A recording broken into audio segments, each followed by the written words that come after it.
പൃഥു മഹാരാജാവ് തുടർന്ന് ഭഗവാനോട് പറയുകയാണ്, അങ്ങയുടെ അതിശക്തവും അജയ്യവുമായ മായാപ്രഭാവത്താൽ ആത്മാവിൻ്റെ പരമാർത്ഥ രൂപത്തെ അറിയാൻ കഴിയാത്ത സാധാരണ ജനങ്ങൾ സത്യാത്മാവായ അങ്ങയിൽ നിന്നും കേവലം നിസ്സാരങ്ങളായ വിഷയസുഖഭോഗങ്ങളെ കാക്ഷിക്കുന്നത് മായാജന്യമായ അവരുടെ ഭേദബുദ്ധി കൊണ്ട് മാത്രമാകുന്നു. അതുകൊണ്ട് ഭക്തപരായണനായ അവിടുന്ന് ബാലനായ പുത്രൻ്റെ ഹിതമറിഞ്ഞ് പ്രവർത്തിക്കുന്ന പിതാവിനെ പോലെ അങ്ങയുടെ പാദാരവിന്ദത്തെ ശരണം പ്രാപിച്ചിരിക്കുന്ന ഞങ്ങളുടെ നേരെയും പ്രവർത്തിക്കണമേ. ഈ സാധാരണ ആൾക്കാർ വിഷയസുഖഭോഗത്തിൻ്റെ പുറകെ പോകുന്നതിൽ തെറ്റൊന്നും പറയാൻ പറ്റില്ല. എന്താ കാരണം? അത് ഭഗവാന്റെ അജയ്യയായ മായാപ്രഭാവം കാരണമാണ്. മായാപ്രഭാവത്തെ ജയിക്കുക എന്നുള്ളത് സാധാരണഗതി സാധിക്കില്ല. നമ്മളത് നേരത്തെയും കേട്ടു. ഇനി മായാപ്രഭാവത്തെ ജയിച്ച് മുന്നോട്ട് പോയാൽ പിന്നെയും ഉണ്ടാകും പ്രലോഭനങ്ങൾ. ആ ആധ്യാത്മിക പന്ഥാവിലൂടെ മുന്നോട്ട് പോവുക എന്നുള്ളത് അത്ര എളുപ്പമുള്ള കാര്യമല്ല. പലതരത്തിലുള്ള പ്രയാസങ്ങളും കടന്നു വേണം ആ പരമമായ പദത്തിലേക്ക് എത്താൻ. ഇപ്പൊ സാധാരണ ആൾക്കാർ ഈ അല്പമായതിൻ്റെ പുറകെ പോകുന്നതിൽ തെറ്റൊന്നും പറയാൻ പറ്റില്ല. കാരണം അവരുടെ ബുദ്ധിയെ ഭ്രമിപ്പിക്കുന്നത് മായാഭഗവതിയാണ്. ആ മായാഭഗവതി സാധാരണക്കാരുടെ ബുദ്ധിയെ എങ്ങനെയാണ് ഭ്രമിപ്പിക്കുന്നത്? ഭേദബുദ്ധി കൊണ്ട്. സാധാരണ ആൾക്കാരുടെ ബുദ്ധി എന്ന് പറയുന്നത് ഭേദബുദ്ധിയാണ്. അതായത് അത് ഡ്യുവലിസ്റ്റിക് ആണ്. പലതരത്തിലുള്ള ഞാൻ, നീ, അത്, ഇത്, അങ്ങനെ ഭേദത്തോടു കൂടിയതാണ്. അപ്പം അങ്ങനെയുള്ളവർ, അല്പമായ ബോധത്തോടു കൂടിയവർ, അല്പമായതിൻ്റെ പുറകെ പോവുക എന്നുള്ളത് സാധാരണമാണ്. അതിനാരെയും കുറ്റം പറഞ്ഞിട്ട് കാര്യമില്ല. ഇപ്പം ഇവിടെ പൃഥു മഹാരാജാവ് പറയുകയാണ്, അങ്ങയുടെ അതിശക്തവും അജയ്യവുമായ മായാപ്രഭാവത്തിൽ, അങ്ങയുടെ മായാപ്രഭാവത്തെ ജയിക്കുക എന്നുള്ളത് അത്ര എളുപ്പമൊന്നുമില്ല. അതിനെന്ത് വേണം? അതിന് മായാതീതമായ അനുഗ്രഹശക്തി വേണം. അപ്പോൾ അങ്ങയുടെ അതിശക്തവും അജയ്യവുമായ മായാപ്രഭാവത്താൽ, അങ്ങനെ ആ മായാപ്രഭാവം കൊണ്ട് എന്താ സംഭവിക്കുക? ആത്മാവിൻ്റെ പരമാർത്ഥ സ്വരൂപത്തെ അറിയാൻ കഴിയാത്ത സാധാരണ ജനങ്ങളുടെ ഡെഫിനിഷൻ എന്താ? അവർക്ക് ആത്മാവിൻ്റെ, അവർ ഞാൻ എന്ന് നിരന്തരം പറഞ്ഞുകൊണ്ടിരിക്കുന്ന ആ ബോധത്തിൻ്റെ പരമാർത്ഥ രൂപം അറിയാൻ സാധിക്കുകയില്ല. അതിൻ്റെ പരമാർത്ഥ രൂപം എന്താ? അതിൻ്റെ പരമാർത്ഥ രൂപം എന്ന് പറഞ്ഞത് അനൽപബോധമാണ്. അത് ടിപ്പ് ഓഫ് ദി ഐസ്ബർഗ് ആണ്. ഞാൻ നമ്മൾ ഓരോരുത്തരും ഇപ്പോൾ പറയുന്ന ആ അല്പബോധം എന്ന് പറയുന്നത് ഒരു വലിയ മഞ്ഞുകട്ടയുടെ ഒരു ചെറിയ ഭാഗം മാത്രമാണ്. ആ ചെറിയ ഭാഗം മാത്രമാണുള്ളത് എന്ന ധാരണയിൽ അവിടെ തന്നെ ചുറ്റിപ്പറ്റി നിൽക്കാൻ നമ്മളെ പ്രേരിപ്പിക്കുന്നത് ഭഗവാന്റെ അതിശക്തവും അജയ്യവുമായ മായാപ്രഭാവമാണ്. ആ മായാപ്രഭാവം കൊണ്ട് പരമാർത്ഥജ്ഞാനം ഇല്ലാണ്ടാവും. ശരിക്കും അറിയേണ്ടതിനെ അറിയാൻ പറ്റാതെ പോകും. അതെങ്ങനെയാ ശരിക്കും അറിയേണ്ടതിനെ അറിയാൻ പറ്റാതെ പോകുന്നത്? ശരിക്കുമുള്ളതിനെ അറിയണമെന്നുണ്ടെങ്കിൽ ശരിയായ ചോദ്യം ചോദിക്കണം. ശരിയായ ചോദ്യം ചോദിക്കുമ്പോഴാണ് ഉത്തരം കിട്ടുക. തെറ്റായ ചോദ്യങ്ങൾക്ക് പുറകെ പോകുമ്പോൾ ദുഃഖമാണ് കിട്ടുക, സുഖമല്ല, ശാശ്വതമായ സുഖമല്ല കിട്ടുക. ഈ ശരിക്കുമുള്ള ചോദ്യം ചോദിക്കാൻ വേണ്ടിയിട്ടാണ് നമ്മുടെ ബുദ്ധി പ്രചോദിതമാകുന്നത്. ഭഗവാൻ നമ്മളെ രക്ഷിക്കുവാൻ, നമുക്ക് വേണ്ടത് തരുവാൻ നേരിട്ട് വന്നുകൊള്ളണം എന്നില്ല. ഭഗവാൻ നമ്മുടെ ബുദ്ധിയെ പ്രചോദിപ്പിച്ചാൽ മതി. പ്രചോദിതമായി തീർന്ന ബുദ്ധി കൊണ്ട്, ഇൻറ്റ്യൂട്ടീവ് ഇൻ്റലിജൻസ് കൊണ്ട് നമുക്ക് കൃത്യമായ തീരുമാനമെടുക്കാൻ സാധിക്കും. കൃത്യമായ തീരുമാനമെടുത്തത് കൊണ്ട് മാത്രം കാര്യമൊന്നുമില്ല. കൃത്യമായ തീരുമാനമെടുത്തത് നടപ്പിലാക്കാനും സാധിക്കണം. അപ്പം തീരുമാനമെടുത്ത് അത് നടപ്പിലാക്കാൻ സാധിക്കണമെങ്കിലും ഈശ്വരാനുഗ്രഹം വേണം. സ്വപ്രയത്നം കൊണ്ടൊന്നും അത് സാധ്യമല്ല. നമ്മൾ എത്രയോ തീരുമാനങ്ങൾ എടുത്തിരിക്കുന്നു, എത്രയോ റെസല്യൂഷൻസ് നമ്മുടെ ജീവിതത്തിൽ നമ്മൾ പാസ്സാക്കിയിരിക്കുന്നു. അതിലേറെയും നടപ്പിലാക്കാൻ പറ്റാതെ പോയിട്ടുള്ളതാണ്. എന്താ കാരണം? അത് നടപ്പിലാക്കാനുള്ള ഒരു പ്രചോദനം നമുക്ക് കിട്ടുന്നില്ല. എന്തുകൊണ്ടാണ് നമുക്ക് അത് നടപ്പിലാക്കാനുള്ള ഒരു പ്രചോദനം കിട്ടാത്തത്? ഈശ്വരാനുഗ്രഹം ഇല്ലാത്തത് കൊണ്ട്. അപ്പോൾ ഈശ്വരാനുഗ്രഹം ഉണ്ടാകണേ എന്നാണ് പ്രാർത്ഥിക്കേണ്ടത്. വാസ്തവത്തിൽ ഈശ്വരാനുഗ്രഹം ഉണ്ടാകുമ്പോൾ ബുദ്ധി പ്രചോദിതമാകും. ബുദ്ധി പ്രചോദിതമാകുമ്പോൾ കൃത്യമായ ചോദ്യങ്ങൾ ചോദിക്കും, കൃത്യമായ തീരുമാനങ്ങൾ എടുക്കും, എടുത്ത തീരുമാനങ്ങൾ നടപ്പിലാക്കും, ജീവിതം മുന്നോട്ട് പോകും. അപ്പം ഈശ്വരാനുഗ്രഹം വളരെ പ്രധാനപ്പെട്ട ഒരു ഘടകമാണ്. അതില്ലാത്തവരാണ് സാധാരണക്കാർ. അവർ ഭേദതലത്തിലാണ് ജീവിക്കുന്നത്. അവരുടെ ബുദ്ധി എന്ന് പറയുന്നത് ഭേദബുദ്ധിയാണ്. ആ ഭേദബുദ്ധിയോടുകൂടിയ സാധാരണക്കാര് നിസ്സാരങ്ങളായ വിഷയസുഖഭോഗങ്ങളെയാണ് കാക്ഷിക്കുന്നത്. അപ്പൊ നമ്മുടെ ഇടയിലൊക്കെ നമ്മൾ ആൾക്കാർ പറയുന്നത് കേട്ടിട്ടുണ്ട്, ഞങ്ങൾ എന്ത് പ്രാർത്ഥിച്ചാലും ഭഗവാൻ അത് തരും, അല്ലെ ഭഗവതി അത് തരും. അത് വലിയ കേമം ഒന്നുമല്ല. അങ്ങനെ ചെറിയ ചെറിയ തുക്കടകൾ ഇട്ടുകൊടുത്ത് ആൾക്കാരെ അവിടെ അങ്ങനെ നിർത്തുകയാണ് ഭഗവാൻ ചെയ്യുന്നത്. അവരുടെ പാരമ്യതയെ തിരിച്ചറിയാതിരിക്കത്തക്ക വിധത്തിൽ അവരെ ഭ്രമിപ്പിക്കുകയാണ് ചെയ്യുന്നത്. അപ്പൊ നമ്മുടെ നിസാരങ്ങളായിട്ടുള്ള ആഗ്രഹ സഫലീകരണം ഈശ്വര പ്രാർത്ഥനയിലൂടെ നടക്കുമ്പം നമ്മൾ ധരിക്കും നമ്മളൊക്കെ ഈശ്വരൻ്റെ അപരിമിതമായ കൃപയുള്ളവരാണ് എന്ന്. അല്ല, നമ്മളൊക്കെ സാധാരണ ജനങ്ങൾ തന്നെയാണ്. ഭേദബുദ്ധി കൊണ്ട് ഭേദതലത്തിൽ നിസ്സാരങ്ങളായിട്ടുള്ള കാര്യങ്ങളെയാണ് ചോദിക്കുന്നത്. അങ്ങയുടെ അതിശക്തവും അജയ്യവുമായ മായാപ്രഭാവത്താൽ ആത്മാവിൻ്റെ പരമാർത്ഥ രൂപത്തെ അറിയാൻ കഴിയാത്ത സാധാരണ ജനങ്ങൾ സത്യാത്മാവായ അങ്ങയിൽ നിന്നും കേവലം നിസ്സാരങ്ങളായ വിഷയസുഖഭോഗങ്ങളെ കാക്ഷിക്കുന്നത് മായാജന്യമായ അവരുടെ ഭേദബുദ്ധി കൊണ്ട് മാത്രമാകുന്നു. അത് അവരുടെ കുഴപ്പമല്ല, അല്ലയോ ഭഗവാനെ? വാസ്തവത്തിൽ അങ്ങ് തന്നെയാണ് അതിന് കാരണക്കാരൻ. എന്നാണ് അവരെ ആ പരിമിതപ്പെടുത്തി നിലനിർത്തുന്നത്. അതുകൊണ്ട് ഭക്തപരായണനായ അവിടുന്ന് ബാലനായ പുത്രന്റെ ഹിതമറിഞ്ഞ് പ്രവർത്തിക്കുന്ന പിതാവിനെ പോലെ അങ്ങയുടെ പാദാരവിന്ദത്തെ ശരണം പ്രാപിച്ചിരിക്കുന്ന ഞങ്ങളുടെ നേരെയും പ്രവർത്തിക്കണമേ. ഞങ്ങളുടെ പ്രയത്നത്തിൻ്റെ പരിമിതി തിരിച്ചറിഞ്ഞവരാണ് സ്വജീവിതത്തെ അവധാനതയോടുകൂടി ജീവിച്ച ഞങ്ങൾ. ഞങ്ങളുടെ കഴിവും മികവുമല്ല, അവിടുത്തെ അനുഗ്രഹാധിക്യമാണ് ജീവിതത്തിൻ്റെ സൗഭാഗ്യമെന്ന് തിരിച്ചറിഞ്ഞവരാണ് ഞങ്ങൾ. ആ ഞങ്ങൾ ജീവിതാനുഭവങ്ങളിലൂടെ ഞങ്ങളുടെ പരിമിതികളെ മനസ്സിലാക്കി അവിടുത്തെ പാദാരവിന്ദങ്ങളിൽ ശരണം പ്രാപിച്ചിരിക്കുകയാണ്. അല്ലയോ ഭഗവാനെ? ബാലനായ പുത്രന്റെ ഹിതമറിഞ്ഞ് പ്രവർത്തിക്കുന്ന പിതാവിനെ പോലെ രക്ഷിതാക്കൾ മക്കളുടെ ഹിതമറിഞ്ഞ് പ്രവർത്തിക്കുന്നു എന്നതുപോലെ, അല്ലാതെ രക്ഷിതാക്കളുടെ നഷ്ടമോഹങ്ങൾ പൂവണിയിക്കുവാനുള്ള അവസരങ്ങളല്ല മക്കളുടെ ജീവിതം. ഇപ്പൊ പലരും അങ്ങനെയാണ്. മക്കൾ ആരൊക്കെയോ ആയി തീരണമെന്ന് രക്ഷിതാക്കള് തീരുമാനിക്കുകയാണ്. കുഞ്ഞുണ്ണി മാഷയുടെ കവിതാശകലത്തിൽ പറഞ്ഞതുപോലെ മക്കൾ ഇംഗ്ലീഷ് പഠിക്കാൻ വേണ്ടിയിട്ട് പ്രസവം ഇംഗ്ലണ്ടിലേക്ക് മാറ്റുകയാണ് നമ്മൾ.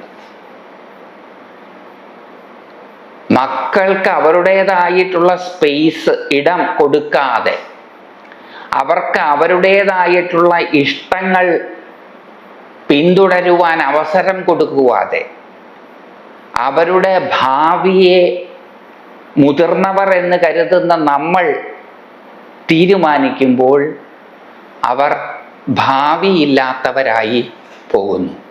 അപ്പം മക്കളെ എങ്ങനെ കരുതണം, എങ്ങനെയാണ് മക്കളോട് പെരുമാറേണ്ടതെന്നും കൂടി ഇവിടെ പറയുകയാണ്. ബാലനായ പുത്രന്റെ ഹിതമറിഞ്ഞ് പ്രവർത്തിക്കണം പിതാവ്. പ്രിയം അറിഞ്ഞ് പ്രവർത്തിക്കണം എന്നില്ല, അവരുടെ എല്ലാ ഇഷ്ടാനിഷ്ടങ്ങളും സാധിച്ചു കൊള്ളണം എന്നില്ല. പക്ഷെ അവർക്ക് ഭാവിയിൽ ഗുണകരമായി തീരുന്നത് എന്താണെന്ന് അറിഞ്ഞ് പ്രവർത്തിക്കണം. ഇപ്പൊ ഞങ്ങൾ അങ്ങനെയല്ലേ പ്രവർത്തിക്കുന്നത്? അങ്ങനെയാണോ പ്രവർത്തിക്കുന്നത്? ഇപ്പം നമ്മുടെ എല്ലാവരുടെയും ജീവിതത്തിൻ്റെ സെൻറ്റർ സ്റ്റേജിൽ നിൽക്കുന്നത് ധനമാണ്. ആ ധനം എങ്ങനെ കിട്ടണം എന്നുള്ളതിനെ പറ്റിയിട്ടാണ് ചിന്ത മുഴുവനും. എങ്ങനെയെങ്കിലുമൊക്കെ പണമുണ്ടാക്കുക, അതിനെന്തൊക്കെ ചെയ്യണം, അതിനെന്തൊക്കെ പഠിക്കണം, ആ പഠിക്കുന്നത് ഇവർക്ക് സന്തോഷം കൊടുക്കുമോ ഇല്ലയോ, അതൊന്നും ഒരു ചിന്തയേ അല്ല. പണം ഉണ്ടാക്കാൻ പറ്റുമോ ഇല്ലയോ എന്നുള്ളതല്ല ആണ്. അപ്പോൾ പണമുണ്ടാക്കാൻ പറ്റുന്ന പ്രവർത്തികളിൽ വ്യാപിക്കുന്നവർക്ക് സന്തോഷം എപ്പോഴും ഉണ്ടായിക്കൊള്ളണം എന്നില്ല. അവർ അസന്തുഷ്ടരായിരിക്കും. അസന്തുഷ്ടരുടെ ജീവിതം സംഘർഷഭരിതമായിരിക്കും. ആ സംഘർഷം വ്യക്തികളിൽ നിന്ന് സമൂഹത്തിലേക്ക് പടരും. അതാണ് ഇന്ന് നമ്മുടെ ചുറ്റുപാടുകളിൽ കാണുന്നത്. കേരളത്തിൽ ഒരു പക്ഷെ വളരെ അപൂർവമായിട്ട് കേട്ടിട്ടുണ്ടായിരുന്ന തല്ലിക്കൊല്ലലുകൾ ഇന്ന് സർവ്വസാധാരണമാണ്. സർക്കാരുകളോട് ചോദിച്ചാൽ സർക്കാരുകൾക്ക് ഇതെല്ലാം ഒറ്റപ്പെട്ട സംഭവങ്ങളാണ്. അവർ ബുദ്ധമത വിശ്വാസികളാണെന്ന് തോന്നുന്നു. എല്ലാം ആ മൊമെന്റ് മാത്രമാണ്. മൊമെന്ററിനെസ് ബുദ്ധമതത്തിൻ്റെ ഒരു സവിശേഷതയാണ്. അവർ ആ നിമിഷത്തിൽ മാത്രമാണ്, ആ ഒരു നിമിഷം, പിന്നെ അടുത്ത നിമിഷം, പിന്നെ അടുത്ത നിമിഷം, പിന്നെ അടുത്ത നിമിഷം, അങ്ങനെ നൈമിഷികമാണ് ബൗദ്ധരുടെ കാഴ്ചപ്പാടിലെല്ലാം. അപ്പോൾ എല്ലാം ഒറ്റപ്പെട്ട സംഭവങ്ങളാണ്. പക്ഷേ ഈ കേരളത്തിൽ പണ്ട് ഇത്രയധികം ഒറ്റപ്പെട്ട സംഭവങ്ങൾ ഉണ്ടായിരുന്നില്ല. ഒറ്റപ്പെട്ട സംഭവങ്ങൾ തികച്ചും ഒറ്റപ്പെട്ട സംഭവങ്ങൾ തന്നെയായിരുന്നു പണ്ട്. ഇന്ന് വയലൻസ് കൂടുകയാണ്. അത് സർക്കാരുകളുടെ കുഴപ്പമാണ് എന്നല്ല പറയുന്നത്. സർക്കാരുകൾ എന്ത് ചെയ്യാനാണ്?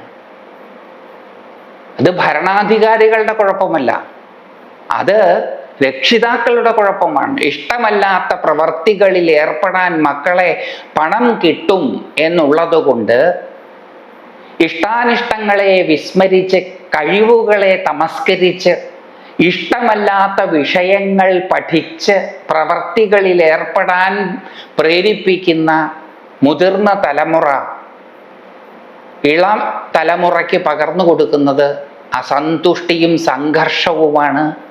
വ്യക്തി ജീവിതത്തിലെ സംഘർഷം, വ്യക്തികളടങ്ങിയതാണ് സമൂഹം എന്നുള്ളത് കൊണ്ട് സമൂഹത്തിലേക്ക് പടർന്ന് കയറും.